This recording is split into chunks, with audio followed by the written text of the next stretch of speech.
up to you to start your own personal campaign, and that is the campaign of bringing people to the polls. Did you know that everyone that is a voter that is sitting in this room is in the most powerful voting bloc in all of America when it comes to federal elections? Republican voters all across America are depending on the political might of Team North Florida. And why is that? Because the fact is that as Team North Florida votes, so votes the nation.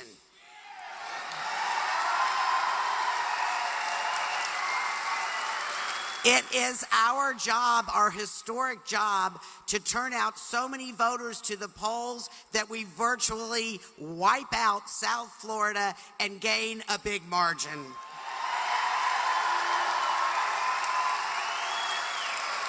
California cannot do that. You're in a unique position. If you lived in Tennessee, if you lived in Utah, if you lived in South Carolina, you could not affect the national vote as you can here in North Florida, in the biggest battleground area and the biggest swing state in our nation. Even though we won in 2012, folks, we did not do our job because we did not win by a big enough margin to offset South Florida, but we're not going to let that happen again, are we? Hillary is a disaster, and as we all know, she is dragging the full weight of her husband's impeachment, her husband's disbarment, and the unending accusation of his assaults against women, and her own worry in that was she deprived these American women of their rights. So the Hillary campaign did what they always do in the Democrat nation, and they tried to smear our candidate. But we have some news for them. We finally have a candidate with guts.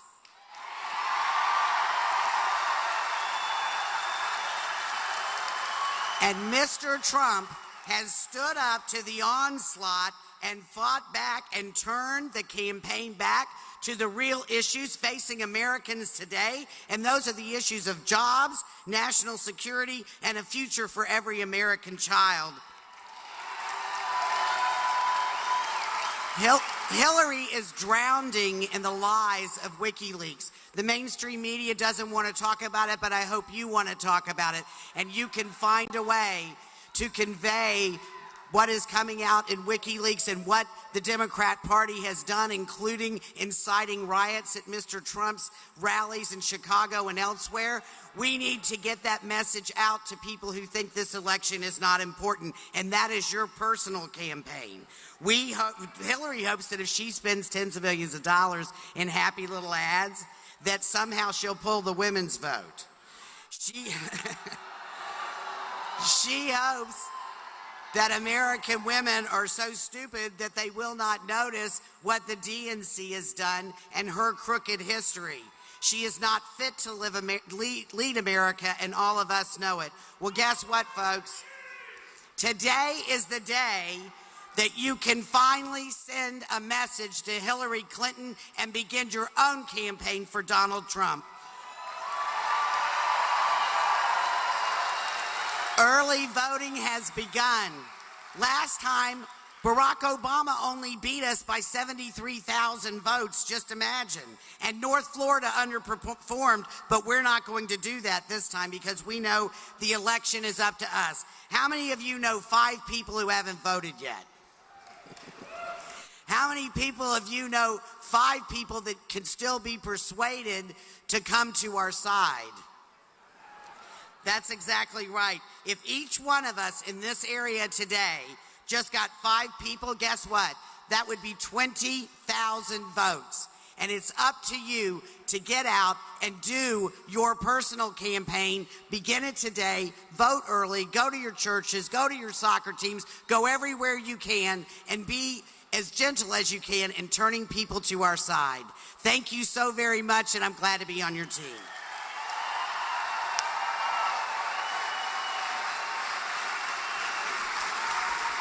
Better do what she says. She'll be at your front door if you don't.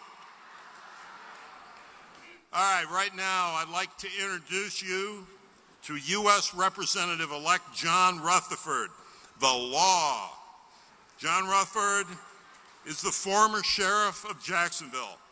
He graduated from Florida State. He served as the chair of the Florida Sheriff's Association. And now I want you to welcome our next congressman in Congressional District 4, John Rutherford.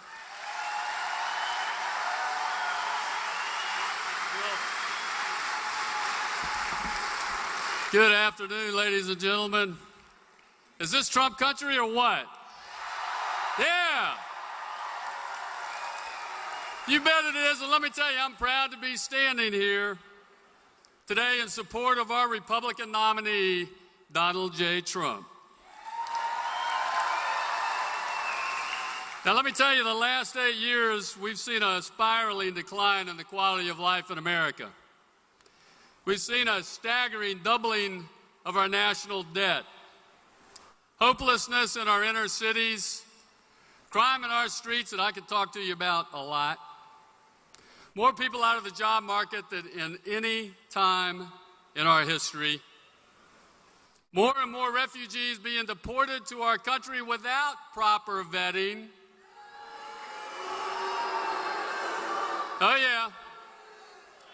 And listen, to cap it all off, we have the national disaster that's Obamacare, which has raised our insurance and health care costs and reduced our choices.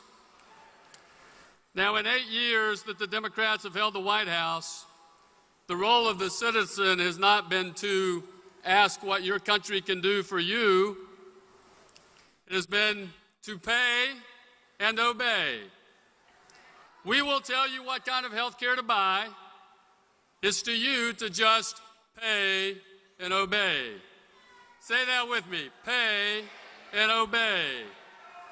We will tell you how and what your public schools will teach. It's for you to just pay and obey. We will tell you what to pay your employees and how you should work them. You just pay and obey. We'll tell banks who they have to loan to, whether they can be paid back or not. It's just for you to pay and obey. Listen, leaked emails even show that they are plotting to tell churches and religions how they should do the work of the Lord. Is there nothing that these guys don't want to run? Nothing. Is there nothing left that ought to be your decision? Is there nothing left? Folks, there is. But I assure you this, in another 4 to 8 years of this kind of administration, I'm not so sure. Over the past 8 years, many of us have seen the American dream turn into the American nightmare. And Hillary Clinton says everything is fine and we need another 4 years of just the same. What do you say? No. Listen, in very stark terms, we are now having to come to grips with what so many of us believe, that Mrs. Clinton has a history of corruption going back 30 years, from Whitewater to Travelgate to Pay for You Play, corruption of the Clinton Foundation. Folks, I can tell you as a sheriff, I put more people in jail for doing a lot less.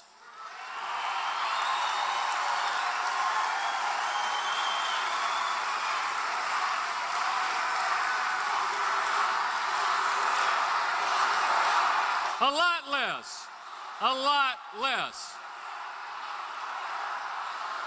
But let me tell you, her experience in the State Department, that is the key to the offer she now makes for the future. The naive approach to a reset with Russia, you remember the reset button, right? 8 years ago, it was to be all better now that, President Obama and Hillary Clinton were in charge. How'd that work out? The naive approach to the Libyan conflict, known around Washington as Hillary's war, Folks, that resulted in not only utter chaos, but the death of 4 great American heroes. The naive approach to Iraq, a failed agreement on the status of forces that led to a stubbornly premature bug out from Iran, which has totally destabilized the Middle East, threatens the very existence of Israel, has spawned ISIS, and has now led to what looks like a permanent Russian-Iranian coalition. People talk about her experience, but what has her experience given us other than utter failure? Look, I will work across the aisle, and I respect the office of the president, but let us here today demand that our president be worthy of that respect. Donald Trump wants to make America great again. Is that okay with you? Do you want to make America great again? Then you got to get out and vote. You got to get out and vote Donald J. Trump, President of the United States of America. Thank you, and God bless you.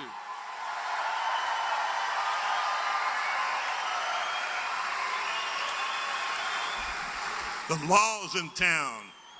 I'd like to ask all of you, please, to lift off anything that might be on your seats, and let's get together. Let's fill up all these empty chairs. Come on down, squeeze in. We got a lot of people outside in the line, so help us out here, please. Why are you doing that?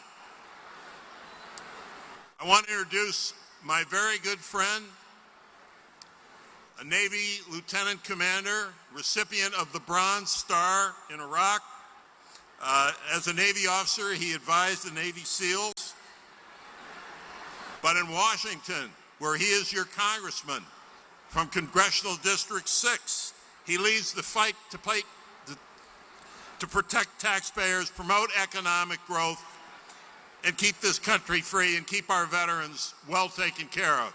My good friend, Congressman Ron DeSantis, Congressional District 6.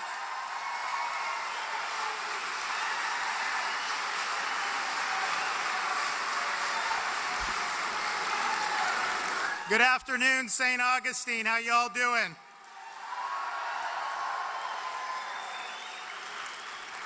You know, I think we just need to spend a few minutes talking about Obamacare. I don't know if you saw, but just the other day, former President Bill Clinton said that under Obamacare, people are working harder than ever, they're paying twice as much for health care that's half as good, and that Obama's just this craziest thing ever. We told you so, didn't we, many years ago?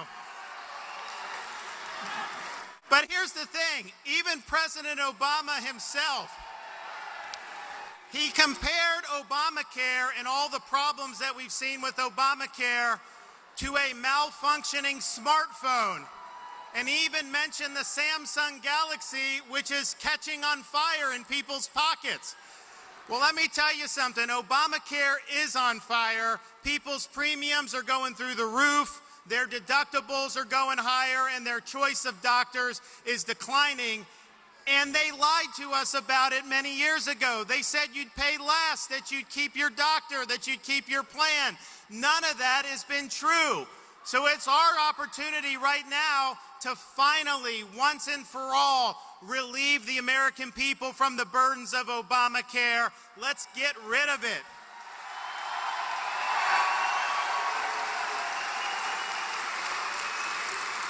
Also, just got to say a couple things about the Democratic candidate, Secretary of State Hillary Clinton.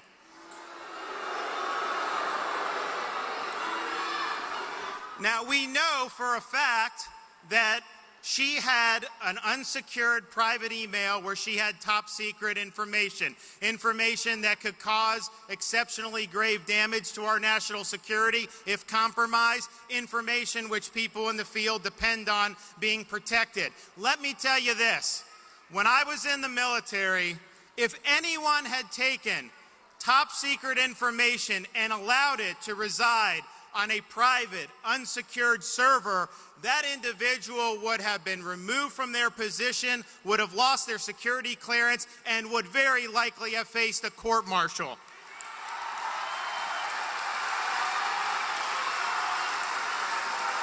And in fact, many people have, for conduct much less egregious than Hillary, because she didn't just make a mistake, she intentionally set up this server to circumvent the law, knowing full well that as Secretary of State, you're going to handle very sensitive information. And what did she do once this became public and once the gig was up on this?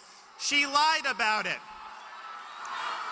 She lied to the American people for over a year, saying there was no classified, saying she only had one device. Everything she said over and over again for a year, totally and utterly false.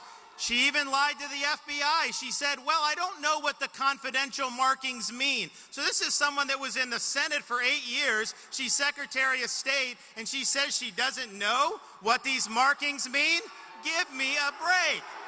She lied.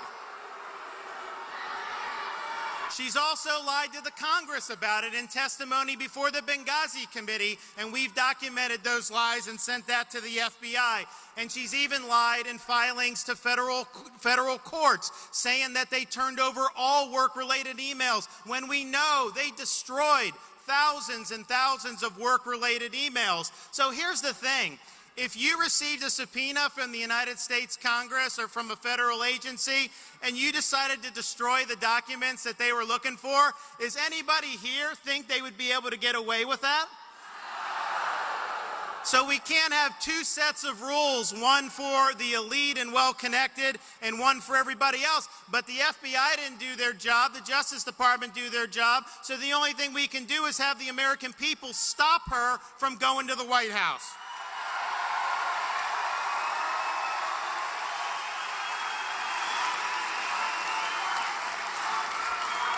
Oh, and oh, by the way, while we're trying to clean up Washington, can we please, once and for all, do term limits for members of Congress?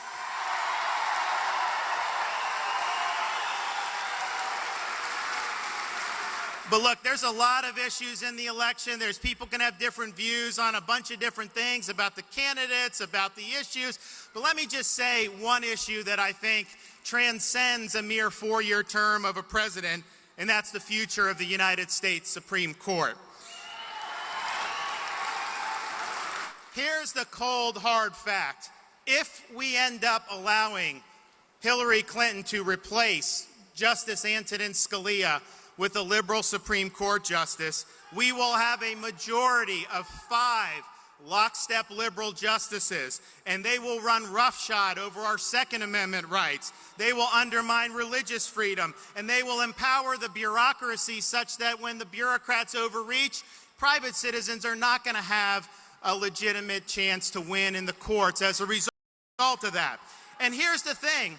Hillary is very honest about what she wants to do. She said in the debate she wants judicial activists who aren't going to do the law and Constitution, but are going to legislate from the bench. And I think what Donald has done is put out a list of judges who have a tried and true record of dedication to the Constitution and adherence to the rule of law. And ultimately, this election with the Supreme Court in the balance is about the type of constitutional system we're going to have. You tell your friends, don't sit it out with the Supreme Court in the balance. You'll live to regret it if there are 5 liberal justices on the Supreme Court. And I'll just end by reminding you that when the Founding Fathers created the Constitution, they were smart. They studied the history of every republic that had ever been done in the history of the world.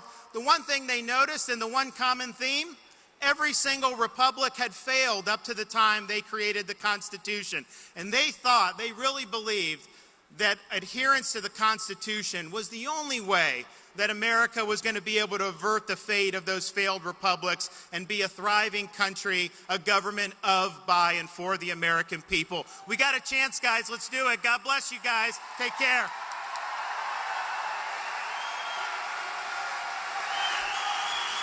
We got a great fighter in Congressman DeSantis, and we need John Rutherford along with him in Congress. But right now, who's coming up next? Donald J. Trump.